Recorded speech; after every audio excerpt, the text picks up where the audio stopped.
ಒಬ್ಬ ಒಳ್ಳೆ ಆತ್ಮೀಯ ಸ್ನೇಹಿತೆ ಯಾರಾದರೂ ಇದ್ರೆ ಅದು ಡಾಕ್ಟರ್ ಸ್ವರ್ಣಲತಾ, ಅದು ಶ್ರೀಲೀಲಾ ಅವ್ರ ತಾಯಿ.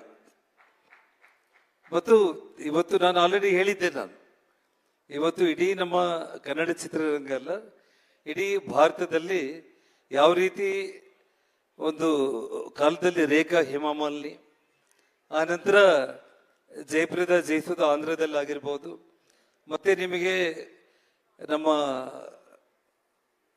ದಕ್ಷಿಣದಲ್ಲಿ ಶ್ರೀದೇವಿ ಜಯಪ್ರದಾ ಹೇಗೆ ಹಿಂದಿನಲ್ಲಿ ರೂಲ್ ಮಾಡಿದ್ರು, ಮತ್ತೆ ದೀಪಿಕಾ ಪಡುಕೋಣೆ ಐಶ್ವರ್ಯ ಅವರು ಹೇಗೆ ಮಾಡಿದ್ರು, ಆ ಲೈನಲ್ಲಿ ಶ್ರೀಲೀಲಾ ಹೋಗೇ ಹೋಗ್ತಾರೆ ಅನ್ನೋ ನಂಬಿಕೆ ನನಗಿದೆ. ಅಂದ್ರೆ ಒಂದು ಹೆಮ್ಮೆ, ನಮ್ಮ ಕರ್ನಾಟಕದಿಂದ ಇಡೀ ದೇಶದಲ್ಲಿ ಹೆಸರು ಮಾಡುವಂತ ಒಂದು ಅವಕಾಶ ಭಗವಂತ ಶ್ರೀಲೀಲಾ ಕೊಳ್ಳಿ ಅಂತ ಹೇಳ್ತಾ, ಮತ್ತು ರಾಧಾಕೃಷ್ಣ ಡೈರೆಕ್ಟರ್, ಈ ವಿಷಯದಲ್ಲಿ ನಾನು ಮೊದಲನೇದಾಗಿ ಪುನೀತ್ ರಾಜ್ಕುಮಾರ್ ಅವರು ಕಿರೀಟಿನ ಚಿಕ್ಕ ಮಗು ಇದ್ದಾಗ್ಲಿಂದ ನಮ್ಮ ಮನೆಗೆ 4-5 ಬಾರಿ ಬಂದಿದ್ರು.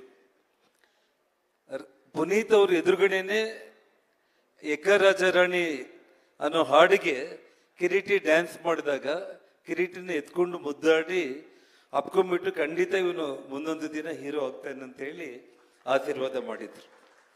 ಅದು ಏನು ವಿಚಿತ್ರ ಅಂತಂದ್ರೆ, ಅವನು ಹೀರೋ ಆಗ್ಬೇಕು ಅಂತ ತೀರ್ಮಾನ ಮಾಡಿದಾಗ ಪುನೀತ್ ರಾಜ್ಕುಮಾರ್ ಅವ್ರಿಗೆ ನಾನು ಫೋನ್ ಮಾಡಿದ ತಕ್ಷಣ ಅವರು ರಾಧಾಕೃಷ್ಣ ರೆಡ್ಡಿ ಅವ್ರನ್ನ ನಮ್ಮ ಮನೆಗೆ ಕಳಿಸಿ, ಒಳ್ಳೆ ನಿರ್ದೇಶಕ, ಅವ್ರ ಕೈಯಲ್ಲಿ ಕಿರೀಟಿ ಸಿನಿಮಾ ಬರಲಿ ಅಂತೇಳಿ, ನಂತರ ಅವರ ಸಿನಿಮಾ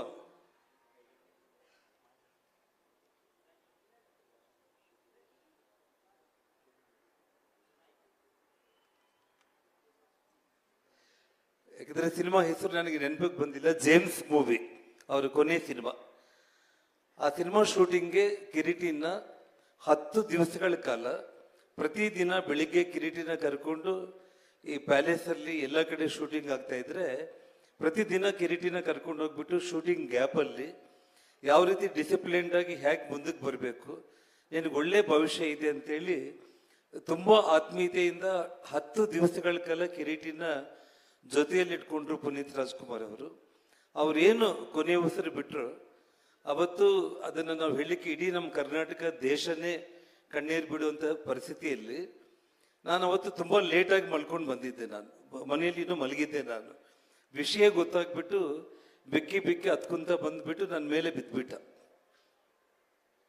ಏನಾಗಿದೆ ಅನ್ನೋದ್ರೊಳಗಡೆ ನಮ್ಮ ಶ್ರೀಮತಿ ಟಿವಿ ನೋಡಿಲ್ಲ ಅಂತೇಳಿ ಅವರು ಓಡಿ ಬಂದರು ಒಳಗಡೆ ಗಾಬರಿ ಆಗಿ. ಅಂದ್ರೆ ಭಗವಂತ ಅವ್ರಿಗೇನು ಆ ಕೊನೆಯಲ್ಲಿ ಅವನ ಮೊದಲ ಚಿತ್ರರಂಗ ಸಿನಿಮಾ ಪ್ರಾರಂಭ ಮಾಡೋದಕ್ಕಿಂತ ಮುಂಚೆ ಅವರ ಕೊನೆ ಚಿತ್ರ 10 ದಿವಸಗಳ ಕಾಲ ಜೊತೆಯಲ್ಲಿ ಇಟ್ಕೊಂಡಿದ್ದಾನೆ ಅಂತಂದ್ರೆ ಅದೇನೋ ಪೂರ್ವಜನ್ಮದ ಋಣಾನುಬಂಧ. ಅವರು ಈ ಭೂಮಿ ಬಿಟ್ಟು ಹೋಗ್ತಾ ಅವನ್ನ ಕರ್ಕೊಂಡು ಅಷ್ಟೆಲ್ಲ ಅವ್ರಿಗೆ ಒಂದು ಡಿಸಿಪ್ಲಿನ್ ಕಲಿಸಿ ಒಂದು ಮಾರ್ಗದರ್ಶನ ಕೊಟ್ಟಿದ್ದಾರೆ ಅಂತಂದ್ರೆ ಅದು ಕಿರೀಟಿ ಪುಣ್ಯ ಅಂತ ಹೇಳಿ ನಾನು ಭಾವಿಸ್ತಾ ಇದ್ದೇನೆ ಬಂಧುಗಳೇ. ಜೊತೆಗೆ ಶಿವರಾಜ್ ಕುಮಾರ್ ಅವರು ಇವತ್ತು ಮೊದಲಿಂದ ಕೂಡ ನಾನು ಮೊನ್ನೆ ಫೋನ್ ಮಾಡಿ, ಅಣ್ಣ ನೀವು ಬರಬೇಕು ಈ ಕಾರ್ಯಕ್ರಮಕ್ಕೆ, ಕಿರೀಟಿಗೆ ಆಶೀರ್ವಾದ ಮಾಡಬೇಕು ಅಂತ ಹೇಳಿದಾಗ ಫೋನಲ್ಲೇ 5 ನಿಮಿಷ ಅವರು ಮಾತಾಡಿದ್ರು.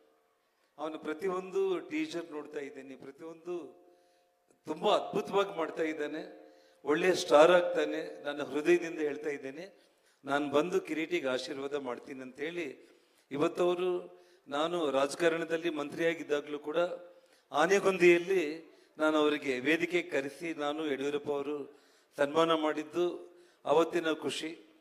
ಅದೇ ಒಂದು ರೀತಿಯಲ್ಲಿ 500 ವರ್ಷದ ಕೃಷ್ಣದೇವರಾಯರ ಕಾರ್ಯಕ್ರಮದಲ್ಲಿ ಪುನೀತ್ ರಾಜ್ಕುಮಾರ್ ಅವ್ರನ್ನ ಕರೆದು ಸನ್ಮಾನ ಮಾಡಿದ್ದು, ಇದೆಲ್ಲವೂ ಕೂಡ ನಾನು ಕಿರೀಟಿಗೆ ಒಂದು ಮಾತನ್ನ, ರಾಜಕಾರಣದಲ್ಲಿ ನಾನು ತುಂಬಾ ಎಮೋಷನಲ್ ಆಗಿ ಸುಷ್ಮಾ ಸ್ವರಾಜ್ಗೋಸ್ಕರ ರಾಜಕೀಯಕ್ಕೆ ಬಂದೆ.